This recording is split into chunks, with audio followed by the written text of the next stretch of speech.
Medicine वार्डमध्ये एका पेशंटच्या फाईलमध्ये सिलिपाइन 10 नावाची टॅबलेट बघितलेली. त्याचा ॲक्टिव्ह कंटेंट सिलनिडिपिन आहे आणि जे आपण हायपरटेन्शनमध्ये यूज करतो मोस्ट कॉमनली. तर त्याच्याबद्दल डिस्कस करू. मेकॅनिझम ॲक्शन काय आहे, यूज कुठं होतं आहे.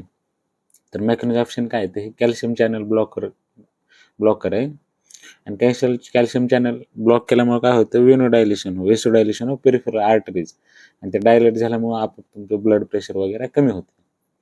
तर यूज करतो आपण हायपरटेन्शनच्या पेशंटमध्ये. सिलनिडिपिन ॲक्टिव्ह कंटेंट आहे. ह्याच्यात अजून एक काय विचारलं जाते, एक तर सिलनिडिपिन आणि ॲम्लोडिपिन आपण अगोदर यूज करायचं. तर ही त्याच्या प्रिफर्ड काय म्हणजे ही त्याच्यापेक्षा चांगली काय ही. तर ह्याच्यात काय होते, पिडोलिडेमा होत नाही. ॲम्लोडिपिनमध्ये पिडोलिडेमा होतो, तुमच्या पायावर वगैरे सूज येते. ते सिलनिडिपिनमध्ये होत नाही. दुसरं हे रिनोप्रोटेक्टिव्ह म्हणजे तुमच्या किडनीला सुद्धा प्रोटेक्ट करते. मग तुमचं डायबेटिक